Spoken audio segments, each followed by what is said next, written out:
ಹೆಬ್ಬಳಲು Shri Chakramata YouTube channel ವೀಕ್ಷಕರಿಗೆ ನನ್ನ ಹೃತ್ಪೂರ್ವಕ ನಮಸ್ಕಾರಗಳು.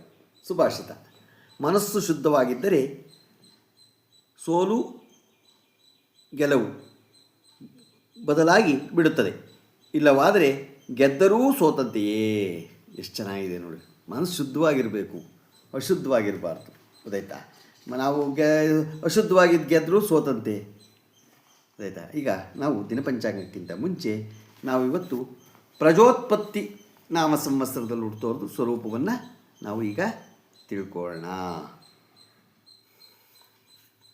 ಇವಾಗ ಪ್ರಜೋತ್ಪತ್ತಿ ನಾಮ ಸಂವತ್ಸರದಲ್ಲಿ ಹುಟ್ಟೋರ್ದು ಜಾತಕ ಬರಣ ರೀತಿ ತಿಳ್ಕೊಳ್ಳೋಣ. ಈಗ ದೈವಜ್ಞ ವಿಲಾಸದಲ್ಲಿ ಜಾತಕದಲ್ಲಿ ದೈವಜ್ಞ ವಿಲಾಸದ ರೀತಿ ತಿಳ್ಕೊಳ್ಳೋಣ. ಪ್ರಜೋತ್ಪತ್ತಿ ಸಂವತ್ಸರದಲ್ಲಿ ಜನಿಸಿದವರು ಪ್ರಜಾಪಾಲನೆಯಲ್ಲಿ ಮನಸ್ಸುಳ್ಳವನು, ಸತ್ಯ ಧರ್ಮದಿಂದ ಕೂಡಿದವನಾಗಿಯೂ ದೇವ ಬ್ರಾಹ್ಮಣರಲ್ಲಿ ಭಕ್ತಿಯುಳ್ಳವನು ಅವನು ಆಗಿರ್ತಾನೆ ಅಂತ ಅದು ಹೇಳುತ್ತೆ.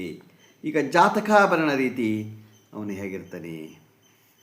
ಪ್ರಜೋತ್ಪತ್ತಿ ಸಂವತ್ಸರದಲ್ಲಿ ಜನಿಸಿದವನು ದಯಾಳು, ದಾನಿಯಾಗಿಯೂ ಧರ್ಮಶೀಲನಾಗಿಯೂ ಉತ್ತಮ ತಿಳುವಳಿಕೆಯುಳ್ಳವನಾಗಿಯೂ ದೇವಬ್ರಾಹ್ಮಣರಲ್ಲಿ ಪ್ರೀತಿಯುಳ್ಳವನಾಗಿಯೂ ಅವನು ಆಗಿರ್ತಾನೆ ಅಂತ ಅದು ಹೇಳುತ್ತೆ.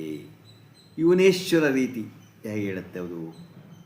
ಪ್ರಜೋತ್ಪತ್ತಿ ವರ್ಷದಲ್ಲಿ ಜನಿಸಿದವನು ಜ್ಞಾನಿಯಾಗಿಯೂ ಸುಂದರವಾದ ದೇಹವುಳ್ಳವನು, ಬುದ್ಧಿಶಾಲಿಯೂ ಮೆಲ್ಲಗೆ ಮಾತನಾಡುವನಾಗಿಯೂ ದಿನಾಲು ಉತ್ಸವದಲ್ಲಿ ಪ್ರೀತಿಯುಳ್ಳವನಾಗಿಯೂ ಅವನು ಇರ್ತಾನೆ ಅಂತ ಅದು ಹೇಳುತ್ತೆ.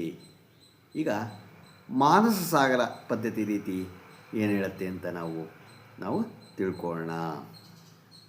ಆತಿಥ್ಯ ಮಿತ್ರ ಭಕ್ತೋಯಂ ಪ್ರಜೋತ್ಪತ್ತಿ ಸಮುದ್ಭವಂ. ಪ್ರಜೋತ್ಪತ್ತಿ ಸಂವತ್ಸರದಲ್ಲಿ ಹುಟ್ಟಿದ ಮನುಷ್ಯನು ಧರ್ಮಶಾಸ್ತ್ರ ಆಗಮಪ್ರಿಯ ಆಚಾರ ಸಂಪನ್ನನಾಗಿಯೂ ಮಿತ್ರರು ಭಕ್ತರುಗಳಿಂದ ಆತಿಥ್ಯ ಹೊಂದುವಂಥವನು ಅವನು ಆಗಿರ್ತಾನೆ ಅಂತ ಹೇಳುತ್ತೆ. ಗೊತ್ತಾಯ್ತಾ? ಈಗ ನಾವು ದಿನ ಪಂಚಾಂಗವನ್ನು ಈಗ ಪ್ರಜೋತ್ಪತ್ತಿ ನಾಮ ಸಂವತ್ಸರದಲ್ಲಿ ಹುಟ್ಟೋರು ಹೇಗಿರ್ತಾರೆ ಅನ್ನೋದನ್ನು ನಾವು ತಿಳ್ಕೊಂಡು ಈಗ ನಾವು ದಿನ ಪಂಚಾಂಗವನ್ನು ತಿಳ್ಕೊಳ್ಳೋಣ. ದಿನಾಂಕ 16/8/2026 ಭಾನುವಾರ ಶ್ರೀ ಫಲಾಭವ ನಾಮ ಸಂವತ್ಸರ, ದಕ್ಷಿಣಾಯನ, ವರ್ಷ ಋತು ಶ್ರಾವಣ ಮಾಸ, ಶುಕ್ಲಪಕ್ಷ, ತಿಥಿ ಚತುರ್ಥಿ, ಸಾಯಂಕಾಲ 6:44, ನಕ್ಷತ್ರ ಹಸ್ತ, ದಿನಪೂರ್ತಿ ಇದೆ, ಮಳೆ ಆಶ್ಲೇಷ 4ನೇ ಪಾದ. ಇವತ್ತು ನಾಗಚತುರ್ಥಿ. ಎಲ್ಲರೂ ಇದಕ್ಕೆ ನಾಗಪ್ಪನಿಗೆ ತನಿ ಎರಿತಾರೆ. ಎರೆಯೋರು ಅವರವರ ಇದಕ್ಕೆ ಸಂಬಂಧಪಟ್ಟಿದ್ದು. ಗೊತ್ತಾಯ್ತಾ? ಒಳ್ಳೆಯದಾಗತ್ತೆ.